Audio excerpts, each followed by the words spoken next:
Hey everyone, welcome back. Hopefully you are all doing well. This title of the video might seem a little strange, but don't worry, I'm going to explain everything. First of all, sorry if the lighting is like kind of bad or like too bright. It's really rainy today, so I don't have much sunlight. Just have to do with artificial lighting, so sorry about that. But if you've never been to my channel, hello, my name is Lily. Welcome.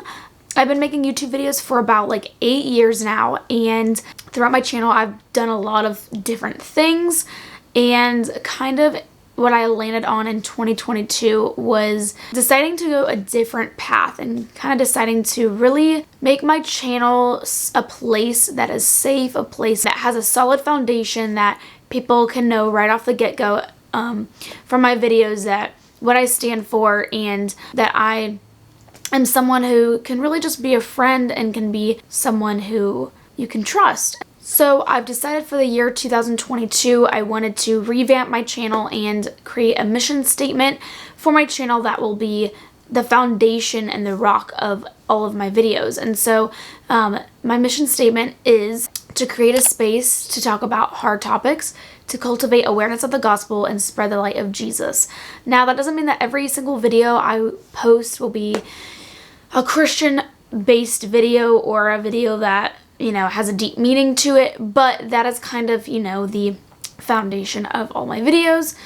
If you've been to my channel and been watching me for a while or for the past couple of months, you probably get annoyed with me saying this, but for anyone who is new, I always want to put that out there first.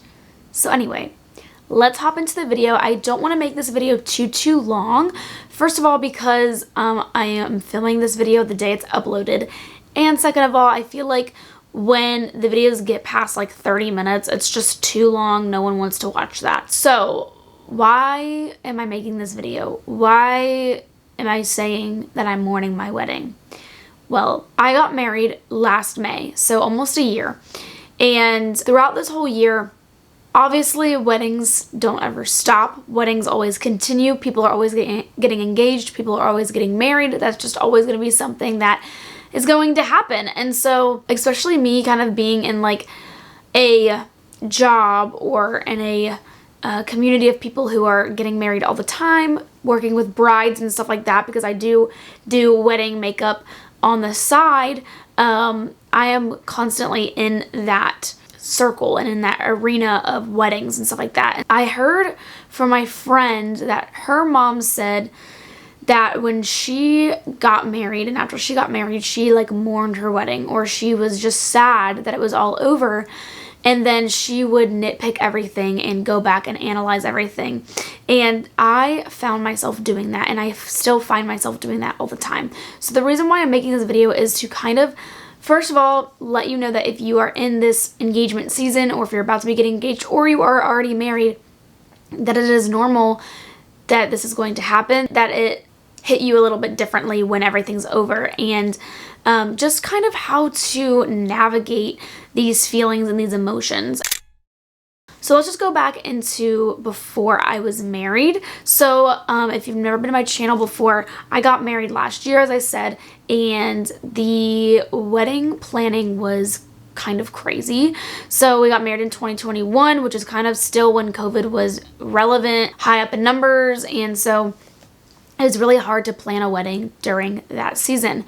And so a lot of things had to change constantly. And I was in cosmetology school. So I was in school for a year, and then I was also engaged. So I was planning a wedding, I was in school, and then I was working full time. So basically my schedule would be wake up at like 7 o'clock in the morning, go to school until 3:45, and then go to work from 4:30 to 10. And that was every day of the week except for Sundays and Saturdays, but Saturdays I would still work. So it was kind of crazy. I was exhausted, and I kind of wish that maybe I would have done things differently, but that's just how it was going to be, and that's just how it happened. I ended up having this really interesting season of busyness and just never having a second to myself. By February of 2021, a couple of months before the wedding, something happened, and basically I had to decide to pick 50 people to come to my wedding instead of 170.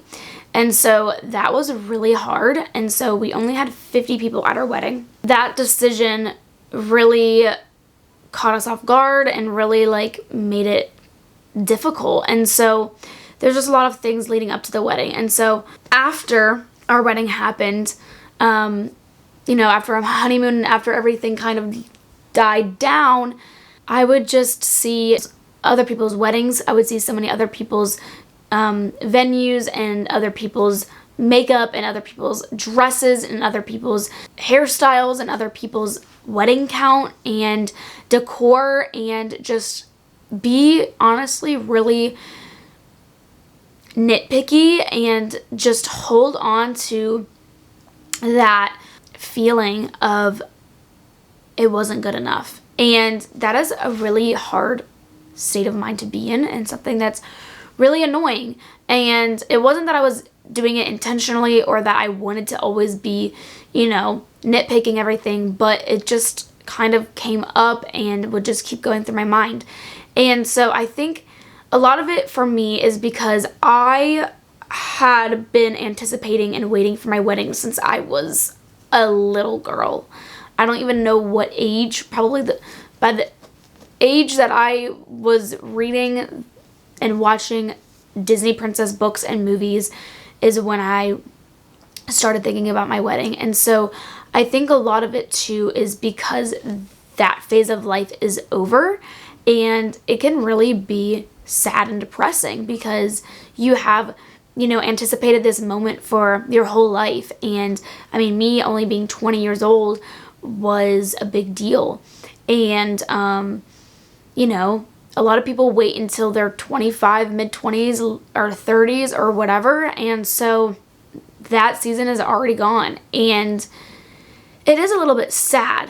But the thing is that there was a reason and a purpose for everything that happened in my wedding. And the thing that I always find myself doing is, you know, looking at people on social media's weddings, looking at people just around me and their weddings and their venues and everything like that, and getting sad. But what I don't realize is what is on the other side of that picture, or what's on the other side of that video. Yes, you could have a picture perfect wedding, you could have a picture perfect video montage, whatever, like, but the thing is that if you are not truly prepared for marriage, then the wedding doesn't really matter. And that is something that I've kind of learned and have been realizing and really just thinking about and remembering when I get jealous or when I start getting sad, is that I have a great marriage and I should just really focus on my marriage. I shouldn't focus on the past and the wedding day and focus on that, because ultimately I had a great wedding. But what I should be focusing on is the marriage that is in front of me and working on that marriage. Really, none of those things truly matter at the end of the day, because your wedding day is one day out of the rest of your lives together. And if you don't put your marriage first and you just focus on the wedding, then it doesn't matter. And ultimately, you can have the most beautiful wedding, but if your marriage isn't solid, or if your marriage isn't built on a firm foundation, then that wedding day ultimately could lead into a day that you regret because of a future divorce, or a day that is sad for you because of, you know, a future breakup, because you didn't put your marriage first, but you put the wedding first. You fixated your eyes on the wedding, but not on the marriage. I am very grateful and thankful for a husband in a marriage that is godly and that is, you know, centered around Jesus. And I have to remind myself that a lot of the Hollywood weddings, or a lot of the weddings that I see around me, are weddings that aren't focused on that, and that ultimately that could be one of the most devastating days of their life in the future, looking back, because of the choice they made to marry that person just to have a picture perfect wedding, just to have a wedding to put on Instagram or to put on YouTube or to put on social media.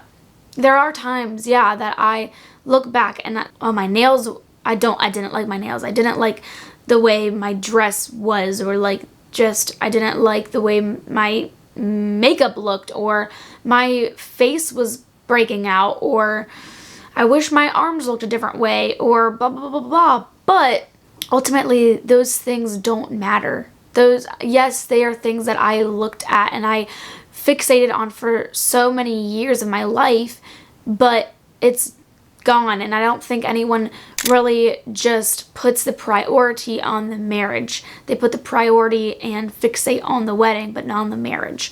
God knew what was going to happen and what the events of your wedding or my wedding were going to be before your wedding even happened, or before my wedding even happened. And so that's also something I have to think about, is that God wanted my wedding to go exactly how it went. I had an amazing God moment. I had an amazing couple God moments the day before my wedding. Like, I have a whole video, Jack and I have a whole video about that I'll link.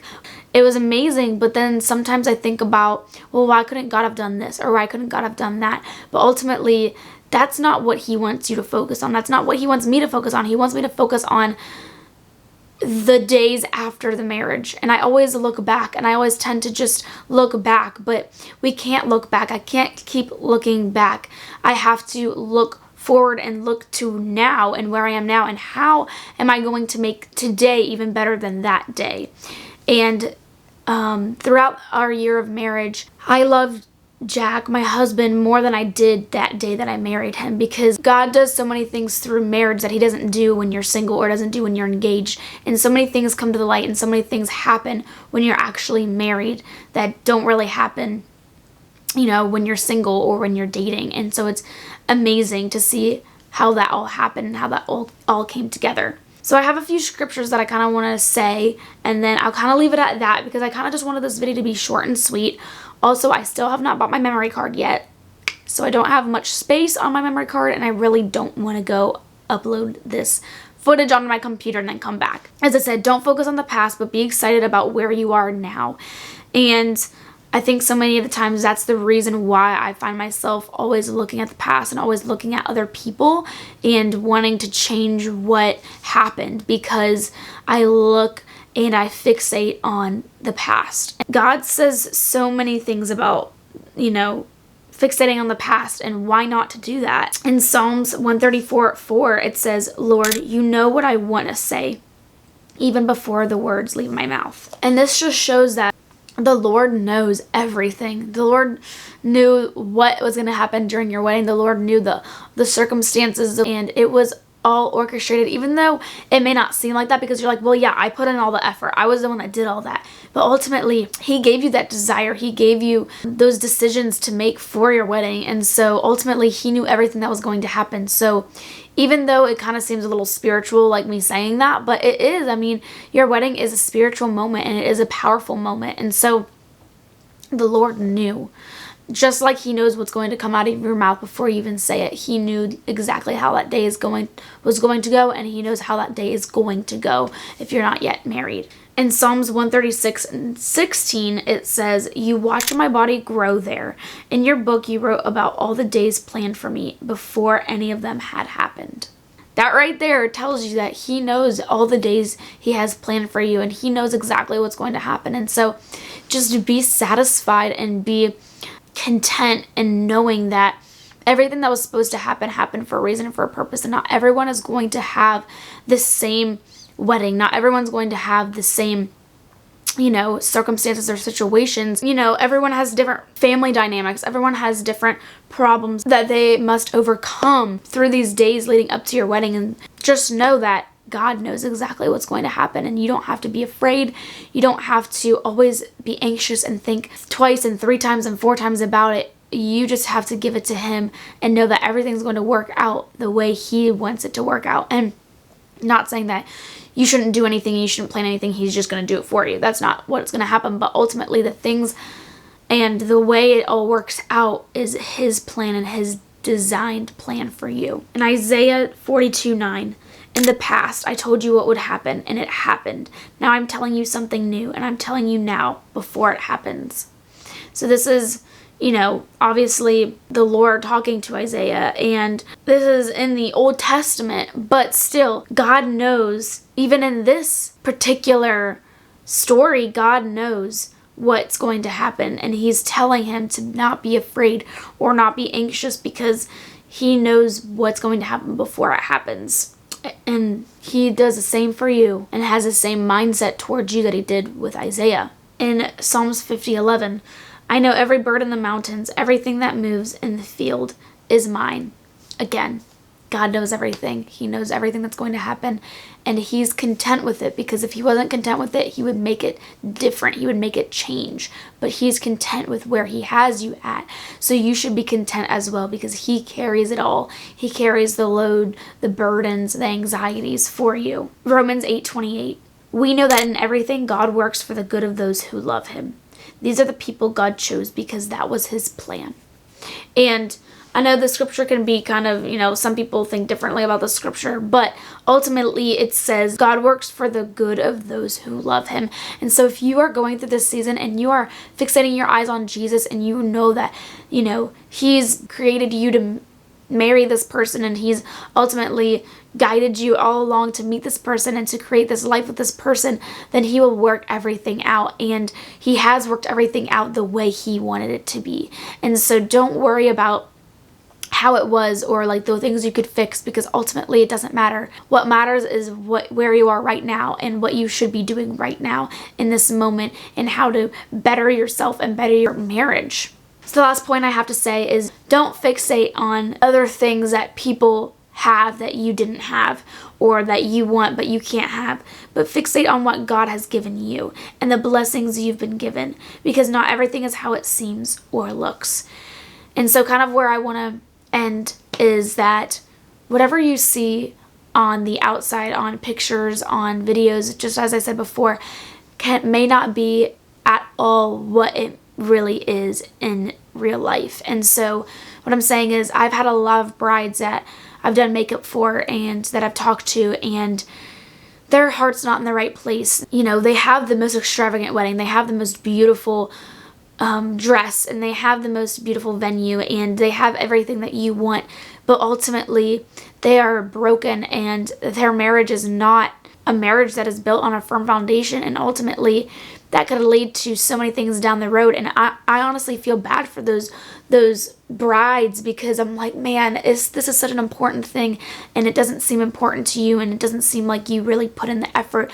And God created marriage. God created this covenant. He's the one who started it. He started it in the Bible. He started it back then. And so if God created it and we twist it to make it something that it's not, it will never really truly work the way he designed it to work. If someone creates something with a specific goal, but someone takes that thing and then tries to make it different, it's not going to work correctly. Or if they put in a different part that's not supposed to go in there, it's not going to work properly, or as properly as it can, unless the original creator puts exactly what it's supposed to have in it, if that makes sense. I don't know if that even made sense, but that just came to my mind.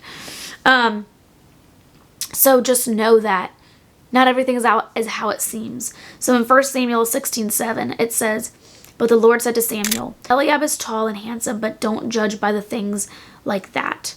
God doesn't look at what people see. People judge by what is on the outside, but the Lord looks at the heart. Eliab is not the right man. God looks at the heart, so make sure your heart is in the right place. I pray that if you are in the season of engagement, or in even a marriage, or in a season of dating, or not even dating at all, I just pray that your heart will be in the right place, and that ultimately you don't have to worry about or fixate on the things that were, or the things that hopefully will be, or the perfectness of the moment, but just fixate on the Lord and fixate on your heart, and making sure your heart is in the right place, because ultimately that is what will bring you true joy, true satisfaction. And that mourning phase, that sadness phase, it still will be there, but knowing that you are where you're supposed to be and where God has placed you is the best thing. And so your wedding day is a day. It's the most important day, but it's also just a day. Fixate on your marriage and on creating the best marriage you can make it, or the best person you can be, and God will guide you. So thank you so much for watching. I know this was a little bit short of a video. I hope you enjoyed. If you do like these shorter types of videos, kind of straight to the point, let me know. If you've not yet subscribed or follow me on Instagram, make sure to do so. Subscribe down there. And then my Instagram is _LilyAllen. I post on there daily, where I post on here once a week. So make sure to follow me on there if you like me and what I stand for. And I love you guys so much. I hope you have a great rest of the day and a great week. And I will see you in my next video. Bye, guys.